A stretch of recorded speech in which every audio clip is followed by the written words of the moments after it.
Bonjour à toutes et tous, bienvenue sur ARPOD, le podcast de la Société française d'anesthésie et réanimation, et nous sommes ravis de vous accueillir aujourd'hui pour un épisode de la série thématique, une série à la rencontre des experts de la SFAR.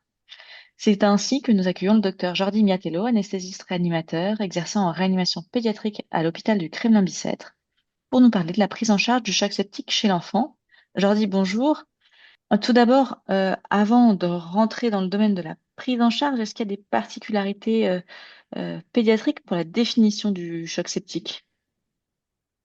Bonjour Léa, merci de cette invitation.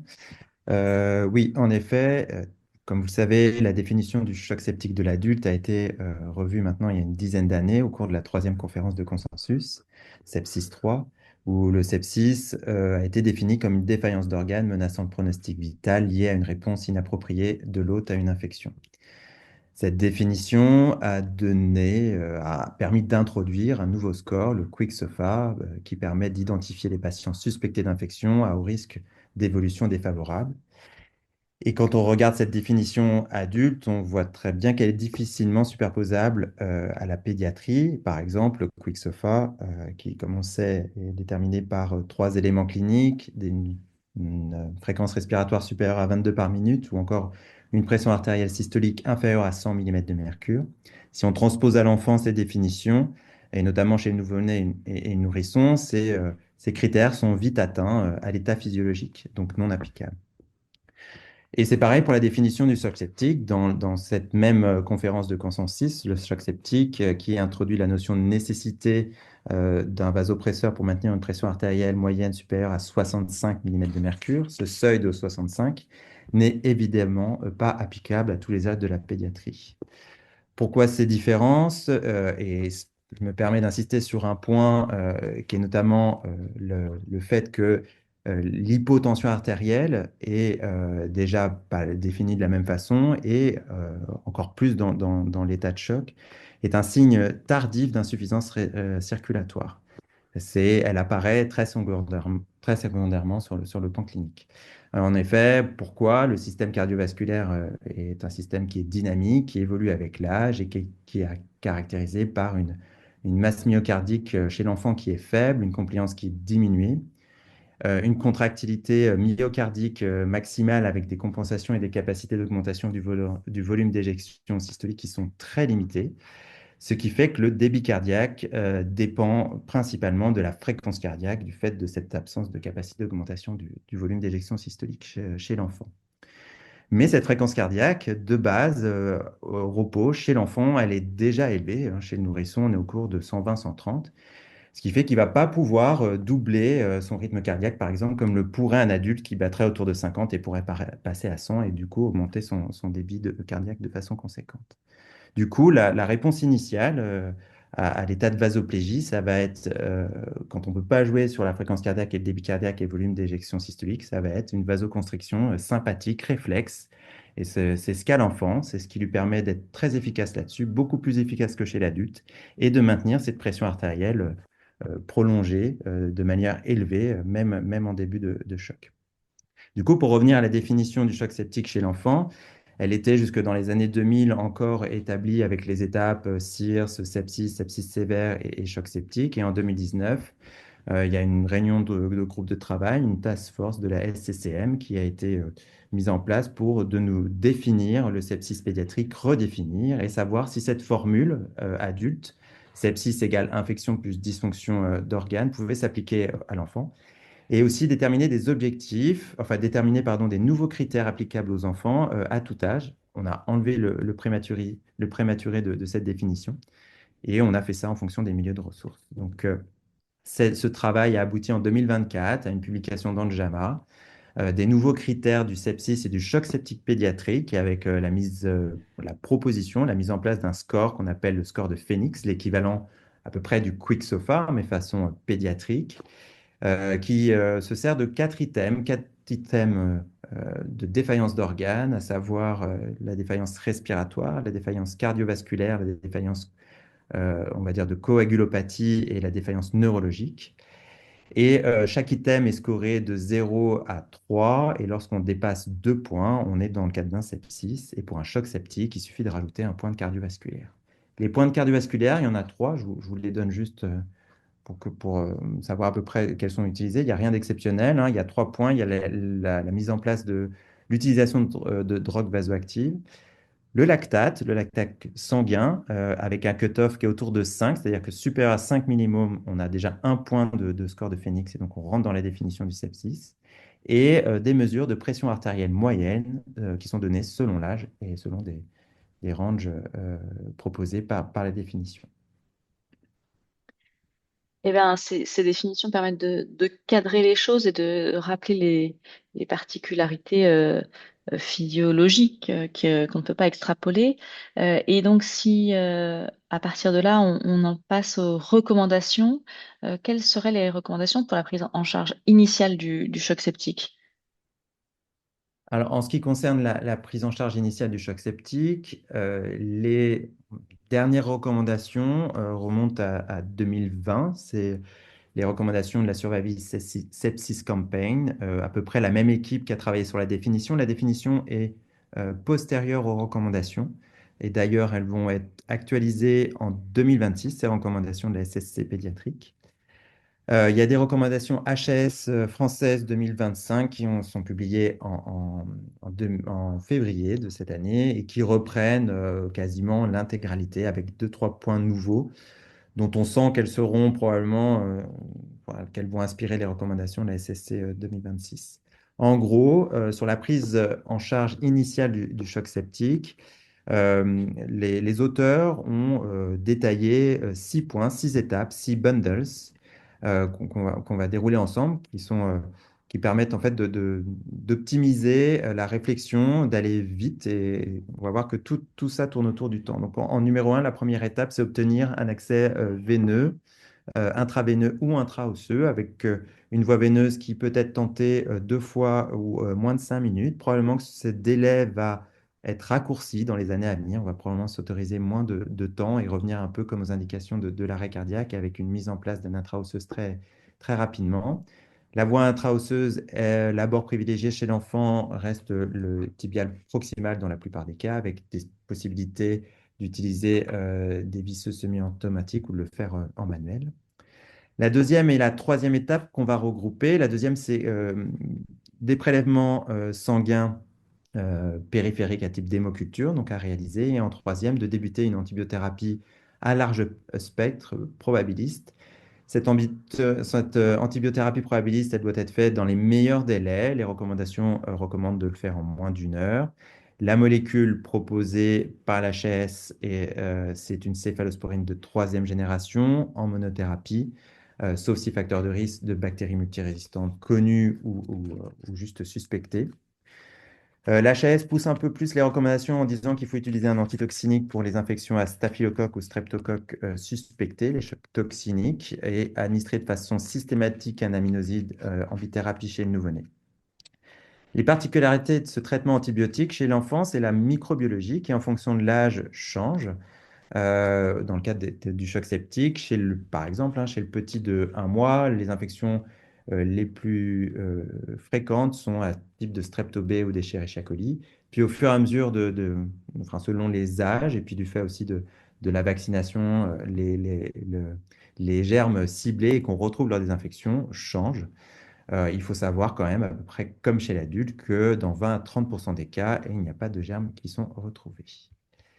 Cette antibiothérapie, je réinsiste juste un peu, elle doit être précoce et adaptée. Et ça, c'est inspiré de données adultes principalement. Chaque heure perdue, on augmente la mortalité à peu près de moins de 10%, donc ça va très vite. Étape numéro 4, la mesure du lactate, le dosage du lactate sanguin, positionné dans la recommandation initiale à la fois pour savoir où on en est notre malade, si on est en état de choc ou pas, et là, il y a des données pédiatriques qui sont solides et qui montrent que le taux de lactate initial précoce, plus il est élevé, plus la morbidité est augmentée chez l'enfant. Et de la même façon que chez l'adulte, se servir du lactate comme objectif thérapeutique et le normaliser dans les 6 premières heures reste une recommandation de la Surveillance Sepsis Campaign. Cinquième étape, intéressante. Le remplissage vasculaire, administrer des bolus de remplissage vasculaire. La stratégie de remplissage comme chez l'adulte, on a les mêmes données sur notamment le risque de la balance hydrique positive, sur l'outcome de patients en réanimation. Et toute stratégie libérale a été abandonnée. Maintenant, on est plutôt sur du restrictif, des bolus de 10 à 20 millilitres kilo qui sont à perfuser sur 10 à 20 minutes. Attention chez le tout petit, chez le nouveau-né, et ça, l'HS le précise aussi, c'est plutôt sur 30 minutes et plutôt de 10 ml kilo avec une dose max. Alors c'est difficile parce que ça reste un questionnement, il n'y a pas de recommandation là-dessus, mais comme on vous dit autour de 40 à 60 ml kilo, il faut commencer à se poser des questions. Et puis peut-être garder quand même en tête la dose unitaire de 500 millilitres inspirée de l'adulte et se dire que si on s'approche du 500 millilitres, c'est que voilà, faut commencer à réfléchir et évaluer en tout cas le retentissement hémodynamique de notre remplissage. En ce qui concerne le choix du soluté de remplissage, les recommandations, alors c'est basé sur des faibles niveaux, des très faibles niveaux de preuve, mais quand même, les auteurs recommandent l'utilisation de solutés balancées plutôt que du soluté isotonique de type NaCl 0,9% pour la réanimation initiale. Donc ça serait les ringères, lactate, acétate et tous ces solutés-là plus pour prévenir du risque rénal. Sixième étape, la stratégie vasopressive et le début et le choix du médicament vasopresseur. Là aussi, les recommandations insistent sur la précocité de l'introduction du traitement vasopresseur. Ça va dans le même mouvement que l'adulte avec des données pédiatriques. Mais pour le coup, les médicaments qui sont recommandés, il y en a deux. Il y a la noradrénaline, comme chez l'adulte, à des doses qui sont données de façon un peu arbitraire, hein, de 0,2 à 0,5 microgrammes par kilo par minute, à titrer selon des paliers qui sont dits. Alors, il n'y a pas de consensus sur les cibles, mais c'est PAS, PAM et en fonction de l'âge. Donc tout ça est très compliqué. Il y a pas de recommandation précise. Et l'autre médicament vasopresseur recommandé, c'est l'adrénaline avec son action évidemment inotrope, enfin ses multiples actions dans son action inotrope. C'est une recommandation un peu historique. Les papiers initiaux qui ont permis de sortir la dopamine des recommandations ont été faits versus adrénaline. Et peut-être aussi que la fréquence de la dysfonction myocardique, de la cardiomyopathie septique et autres atteintes cardiaques liées au septique chez l'enfant étant très importante, sur des grosses séries indiennes, on est à plus de la moitié des malades, font que l'adrénaline reste dans les recommandations. Donc on peut utiliser l'un ou l'autre. Il y avait une grande peur de la noradrénaline en pédiatrie pendant de longues années, puis ça fait maintenant une quinzaine d'années que on a désacralisé un peu la noradrénaline et on en avait besoin avec des études de faisabilité, une inocuité sur voie veineuse périphérique, et c'est possible chez l'enfant de le faire, et des doses maximales qui ont largement été recommandées comme dépassables, on va dire. En cas de résistance à ces deux vasopresseurs, la vasopressine est positionnée avec un profil de sécurité qui est plutôt favorable. Il n'y a évidemment pas de différence sur la mortalité démontrée. Il y a deux RCT pédiatriques qui sont analysés dans une revue qui montrent ce profil de sécurité. Il y aurait possiblement un effet d'épargne sur la noradrénaline. Là, on a fini les 6 points. Un autre point sur l'oxygénothérapie qui est positionnée à part et un peu au début des recommandations. Juste à noter qu'elle est systématiquement recommandée et que l'intubation reste à risque, comme tout patient en état de choc, du fait du suppression du baroréflexe sur les médicaments sédatifs, avec baisse du débit cardiaque, chute de la précharge. Et à ça se rajoute la gestion des voies aériennes de l'enfant et notamment du nouveau-né, qui n'est pas chose aisée lorsqu'on n'est pas expérimenté sur ces thématiques et même quand on l'est. Donc, ce qui fait qu'il n'y a pas de recours systématique recommandé à l'intubation. Même la VNI est possible chez le patient en choc septique. Merci pour ces éclairages. Quelles sont les autres thérapeutiques auxquelles on pourrait penser dans ce cadre-là? Alors, les autres thérapeutiques qui sont listées dans les différentes recommandations, c'est un peu une liste de courses, hein, mais on a des données sur des médicaments qu'on utilise fréquemment en réanimation, par exemple l'hydrocortisone intraveineux dans le choc septique. Que le patient soit instable ou pas, il est ni recommandé ni déconseillé en pédiatrie, il est largement prescrit. Il y a une RCT pédiatrique, enfin une seule qui est sur le sujet, qui ne permet pas de positionner ce médicament, largement prescrit encore une fois en réanimation. Sur le contrôle glycémique strict, il n'y a pas de recommandation sur la stratégie. Probablement, il ne faut pas l'utiliser. Pareil sur les cibles transfusionnelles, on reste sur le 7 grammes. Pas de transfusion systématique sur les plaquettes et les plasmas. Les immunoglobulines intraveineuses, il n'y a pas d'indication particulière. Il y a quand même l'HAS qui propose sur les recommandations de 2025, si c'est résistant aux amines, tout ça reste avec des niveaux de POP qui sont faibles, ça sera rediscuté. Pas de prophylaxie systématique sur l'ulcère de stress, sur les thromboveineux chez les patients sans facteur de risque. Deux choses peut-être pour insister un peu plus de réanimation, l'épuration extra-rénale. Celle-ci fait partie des recommandations euh, lorsque l'indication est portée sur la surcharge liquidienne, la surcharge hydrosodée, afin de négativer le bilan. Pour ce qui est du haut débit de filtration, du haut volume de filtration, les recommandations françaises sont un peu plus en avance, on va dire, que les recommandations internationales. Elles positionnent cette thérapeutique en cas de choc septique qui ne répond pas au remplissage vasculaire ou au traitement vasopresseur. Cependant, ils disent qu'il faut l'arrêter si le patient ne s'améliore pas dans les 24 heures. C'est des recommandations fortes, mais à très faible niveau de preuve. C'est de la RFE avec une méta-analyse qui a montré une réduction de la mortalité en prenant en compte un peu toutes les études contrôlées et réalisées, mais c'est des faibles effectifs cumulés. Certes, peu de complications, c'est pour ça que c'est encore que c'est dans les recommandations, je pense.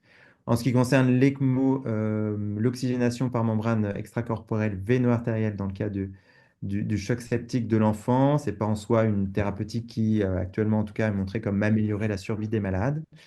Cependant, l'oxygénation par ECMO va être suggérée en cas de thérapeutique de dernier recours chez les enfants en choc septique réfractaires à toutes les autres thérapeutiques et qui présentent une défaillance cardiaque et notamment un arrêt cardiaque. Et là, pour le coup, il y a des données sur la mortalité après arrêt cardiaque dans le code du choc septique. Quoi qu'il en soit, cette thérapeutique, lorsqu'elle a été évoquée, c'est sur du débit, et ça, il y a pas mal de données qui le montrent très élevé. Les recommandations citent 150 ml km lorsqu'on fait de l'AVH chez des patients en état de vasoplégie, ce qui permet de discuter un peu de l'abord, du labord périphérique ou central, sachant qu'on est bloqué assez vite sur la taille des vaisseaux pour le périphérique chez l'enfant. Mais il faut du très haut débit pour ce genre de malade. Ces recommandations parlent de choc septique réfractaire et d'ailleurs la définition du choc septique réfractaire de l'enfant existe. C'est une définition qui a été proposée et validée par l'ESNIC, la Société européenne de réanimation pédiatrique et néonatale, dans les années 2020.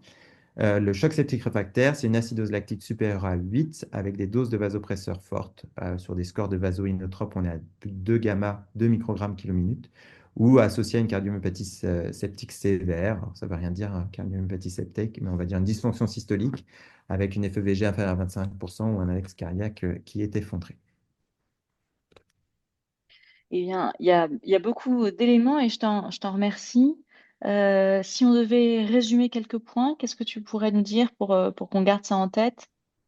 Alors, les choses à garder en tête, parce que c'est vrai que les recommandations sont assez larges et il y a beaucoup de choses à discuter. C'est une prise en charge qui doit être basée sur des objectifs, avec un diagnostic et un screening systématique.